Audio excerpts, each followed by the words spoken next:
Und richtet euch nicht nach den Maßstäben dieser Welt, sondern lasst die Art und Weise, wie ihr denkt, von Gott erneuern und euch dadurch umgestalten, sodass ihr prüfen könnt, ob etwas Gottes Wille ist,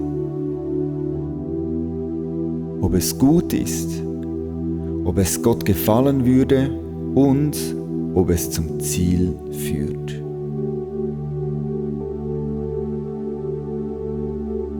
Römer 12, Vers 2.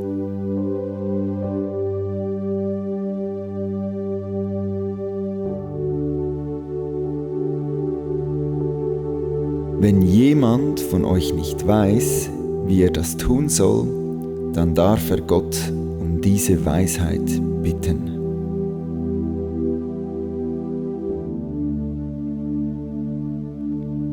Er wird sie ihm ohne weiteres geben und ihm deshalb keine Vorwürfe machen, denn er gibt allen gern.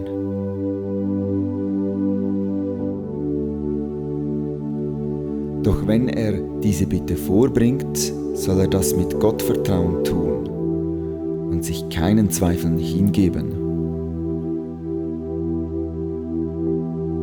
Ein Zweifler ist nämlich wie eine vom Wind gepeitschte, hin und her wogende Meereswelle.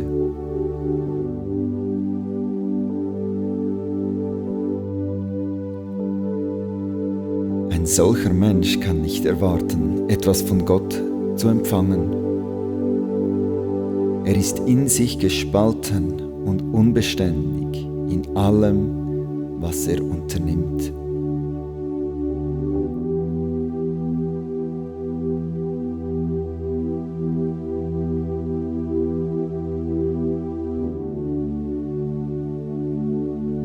Und so wollen wir jetzt proklamieren über dem heutigen Tag, dass dort, wo Weisheit mangelt, dort, wo wir mehr brauchen, um gute Entscheidungen zu treffen, dort, wo wir angewiesen sind auf dich, guter Vater, dass es du gern gibst. Und dass wir uns nicht schämen müssen für die Bitte nach mehr Weisheit und nach mehr Führung in all unserem Denken und in unserem Entscheiden.